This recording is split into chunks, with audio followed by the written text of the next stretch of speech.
Hello, good morning, and welcome to this Dawn Busters Taste Challenge. We have two American brandies, 40% alcohol, both of them. This is 1889 Royal Brandy V.S.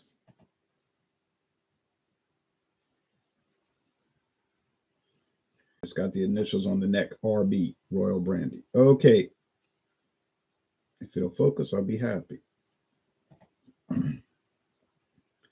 Brandy with natural flavors and caramel color. Oh, we're lucky now. Don't know where it's from, but I know it's bottled in Kentucky and it's owned by Heaven Hill. Now it's focusing. Thank you. Yeah, I know it's owned by Heaven Hill because I put the link below where they got it listed on their website. Okay, it's got a fleur-de-lis, a lion, and a crown. None of these have anything to do with anything. And an RB. Well, that has something to do with it. Royal Brandy.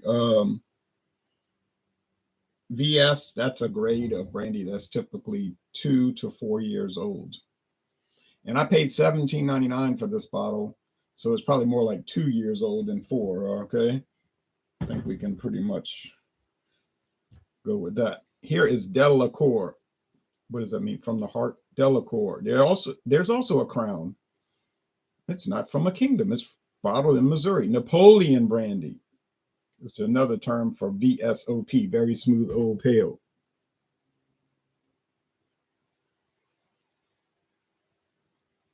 And bottled by Luxco, St. Louis, Missouri. Luxco. Oh, they make a bunch of different, or they at least own, I don't know how much they make, but they own a bunch of different products, okay? And this has been on the market since 1988. I bought this in Jefferson Parish. Can't remember which store, but I think it was Savannah Discount. It was only like $11.99 for this liter. Isn't this a liter? Yeah, 1 liter bar bottle. Didn't know a thing about it, but I checked the internet, and sure enough, there's a whole bunch of French Quarter, New Orleans. The French Quarter is the old part of New Orleans, Vieux Carré, the old quarter. There's a bunch of restaurants, expensive restaurants in the French Quarter that serve this brandy, all kind of cocktails. Galatoire's, Hermes Bar, part of Antoine's, Carousel Bar, I think Corda, Two Sisters. Well, I can't remember all of them, Boudreaux's, but they, I kept looking one website after the other, and they all got happy hour, different cocktails with, and it says specifically Delacore Brandy, like Brandy Alexander, a Brandy Old Fashioned, and so forth. And I'm like, I don't know why they're all featuring Delacore, probably because it's cheap, right? And it doesn't taste bad, so the customers won't complain. I know they're trying to make the bottle look like Hennessy, but maybe Luxco went around to the French Quarter to each store with a brand representative and said, we can make you a deal, that kind of deal. If you feature ours at happy hour, we'll give you a super discount. Could have been something like that. Because it is kind of strange that it would be this particular brand that all the like really upscale New Orleans restaurants, because this is not exactly an upscale brandy. But then, what are you going to get at happy hour? You're going to get, you say, well, I'm going to get a Beam and Coke. Yeah, well, you'll get a Beam, but it might be Beam's 8-star, which is their really inexpensive Beam. It's only 20% straight bourbon. The rest is grain spirits. I've done that video on my YouTube channel. Beam's 8-star. So if you ever go to a bar and order a Beam and Coke, you might want to specify Jim Beam and Coke, not just Beam and Coke. Because you're very if you look over the bar, you'd be like, oh, I've never seen that before. Beam's 8-star. Yeah, well, the bar has. Okay, I know where to buy that. WC Beer Reviews. Working class beer reviews. Good morning, Ron. Checking in. Been looking forward to you getting back into brandy again. Yeah, well, I just make my rounds. You know, I go in a particular order. Y'all know me. Start off with rye whiskey. We always start with rye. We go through those brands. Then we go to bourbon. Then blended American whiskey. Then Canadian blended whiskey. Then Irish whiskey, usually blended, but I plan to buy a single malt. Single malt scotch, blended scotch, then brandy, which we have now. Then we go to rum, silver or gold, doesn't matter. Then we go to tequila, silver or gold, once again, doesn't matter. Then mezcal of any type. And then we come back around again to rye whiskey. Around and round it goes. Where it stops, nobody knows, but of course, one day it will stop. Maxwell, good morning, Ron. Peace sign. Good morning to you, Maxwell, in the Russian Federation, not Confederation. Arvin says, good morning, Ron. Does brandy also sometimes have something equivalent of single malt Scotch whiskey? Well, no, because brandy is just made from grapes. So it's just like grapes, right? Now they can add flavoring and coloring. Okay, fine. They can add, don't have to add it. You know, single malt means they're just using the malt whiskey, barley malt. They're not blending it with corn liquor or grain whiskey, which is usually corn. Doesn't have to be corn, but I gotta clean these glasses better. It usually is because, you know, it's cheap. But so, you know, blended whiskey, there's a component part. You can get single grain whiskey from Scotland, which I've never had, but I know about it. They got Hague Club single grain. I don't know what that would taste like. I guess it would taste like corn, something. Then you can get single malt, which is only barley malts, or most people get what? Blended. It's the grain whiskey blended with the single malt, just like American. The American equivalent, you're asking, would be if you got an all barley whiskey, which I guess they have them. It wouldn't be straight bourbon because that is a blend.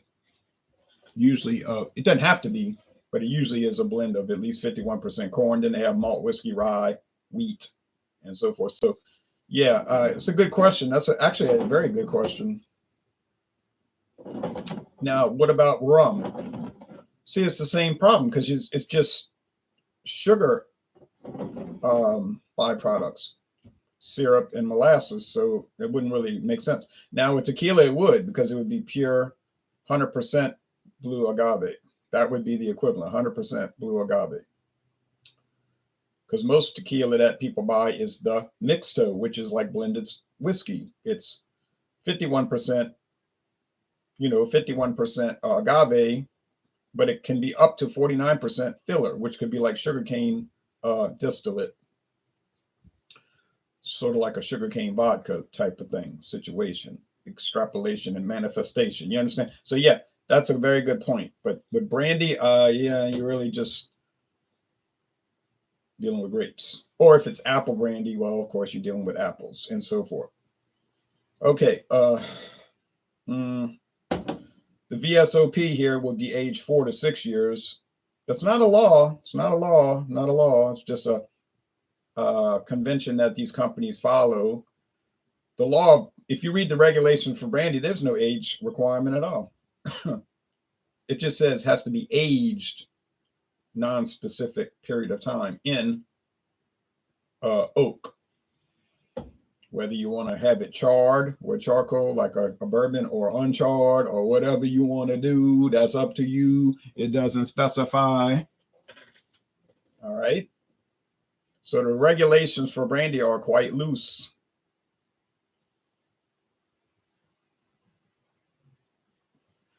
They're actually pretty loose for whiskey when you get down to it. It's just they have specific types that are stricter, like straight whiskey, straight bourbon. You see, that would be a much stricter product. But even within that parameter, it gives you a lot of latitude and maybe longitude. Okay, It's like mild raisin. These brandies, man, look, they will always smell like golden raisins. You know those yellow raisins, the golden raisins. They won't really smell like the dark raisins. And it's probably because brandies almost always doesn't have to be. There's no rule. Typically made from white grapes. You know those greenish thing. You say, well, I call them green grapes because I know what green looks like, and it ain't the same color as white. But no, I mean, but you say, well, then why is brandy copper colored? Well, it's because it's aged in charred oak, or it's got coloring added. More than likely, that's the real reason. Uh, but it could be charred oak doing it. You know, depending on the quality. Uh, what is the process that you talked about before where the barrels drain into each other like you could potentially be drinking 100-year-old brandy, says working class beer reviews. Yeah, those are, that's why brandy doesn't have a doesn't really have an age statement. It just has a range, like I say 2 to 4 years, 4 to 6 years, 6 to 10 years. And then they got that one I have from Perez, Spain, that can't remember the name of it. You know, I got it in the cabinet. It's from Spain. That's using a Solera method where they have a rack like 10 high whiskey, which is not made that way. They just call it that. But yeah, they'll have different ages of brandy.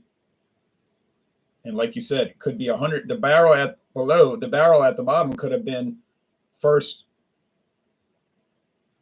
filled in 1920, 30, 40, 50, 60, 70, 80, and so forth.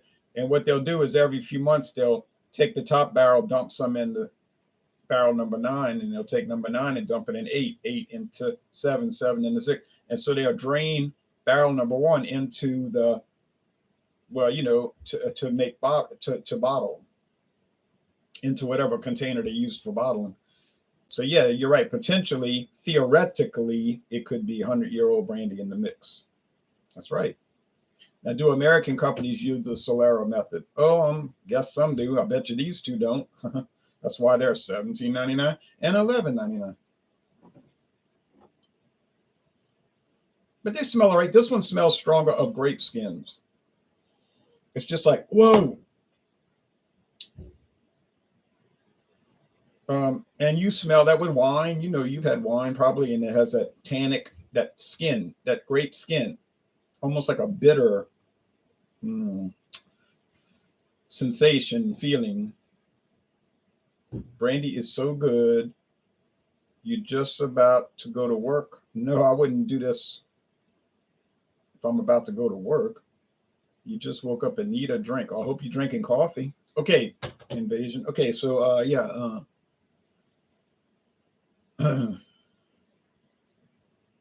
That's it. Okay, taste. Cheers.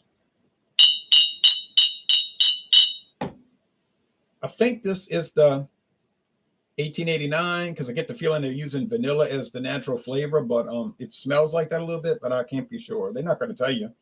Heaven Hill, if you wrote them an email, they'd just say, we take the greatest care to use only the finest ingredients in our product. You know what I mean? Like they would give you it would be a long answer, but it'd be evasive. Like wouldn't really answer the question. Like when you watch those White House briefings with the press secretary, they like never answer the question.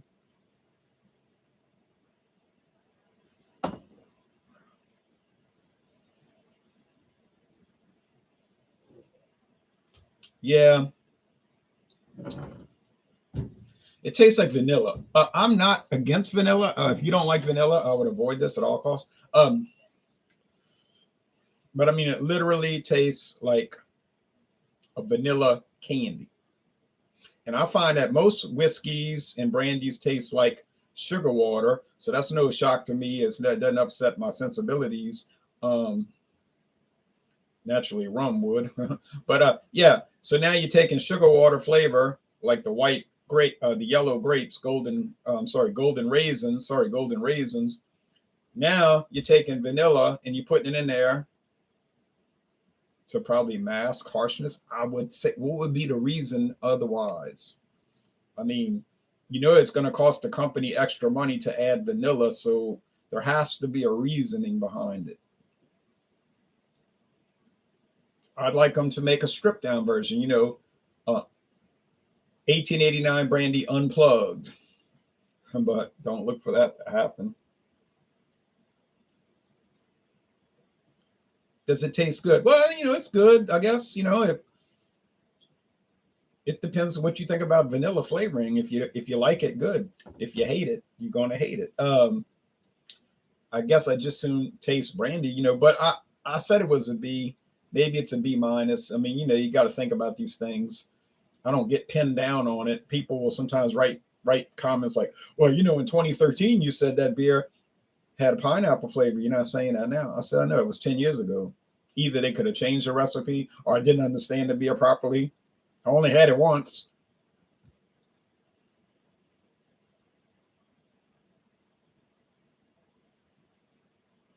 That's it, 1889. I didn't even taste the other one yet, and I still got it right. All right, let's taste the other one. Delacore. So that's a more pure brandy. Doesn't say anything on it about flavoring added, although it could have it because they're not required to put that. But I don't think it's got flavoring added. It might have caramel color, but it tastes like grapes, like not grapes with vanilla, grapes with grapes turned into wine and then distilled into brandy. Now that's what it tastes like. So, yeah.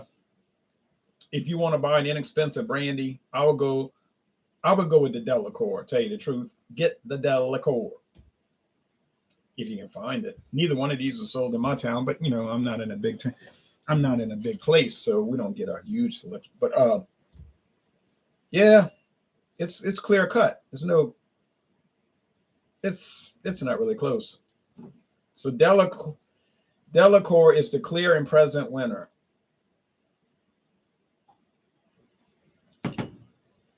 Now, that's really strong. It even has like grape leaves. Like if you go to the Greek festival and they had the stuffed grape leaves where they put the lamb in there. Yeah. Maybe that's why they serve it at these New Orleans restaurant bars at happy hour, because it's really good. I mean, you say, no, cheap brandy is good.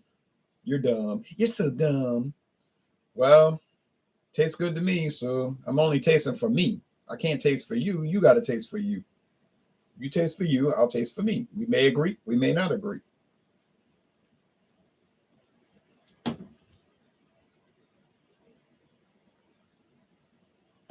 Some people act like tasting liquor or beer is their religion. You got to agree with them. If you don't agree, they don't like you anymore. I've had people that's like, I love your videos, man. And they write me comments all the time. And I watch their videos. I'm like, yeah, you did a good job. Oh, let's be friends. And and it's like a big love festival.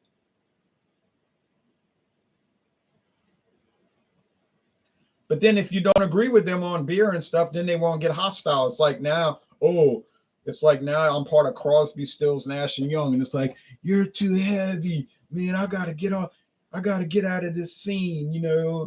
You're dragging down my scene. Because I think that's how that band was. Everybody was like walking on each other's egos. But Brian Wilson said to hold on to your ego, because he said they got people like that out there. And he ran in. That's what the song was about. These people that's all chummy at first, but if you don't agree with them at all times, they want to get hostile. And that's what he was like, whoa, man. That's what the song said. They come on like they're friendly, but inside they're so uptight. And he couldn't get over that.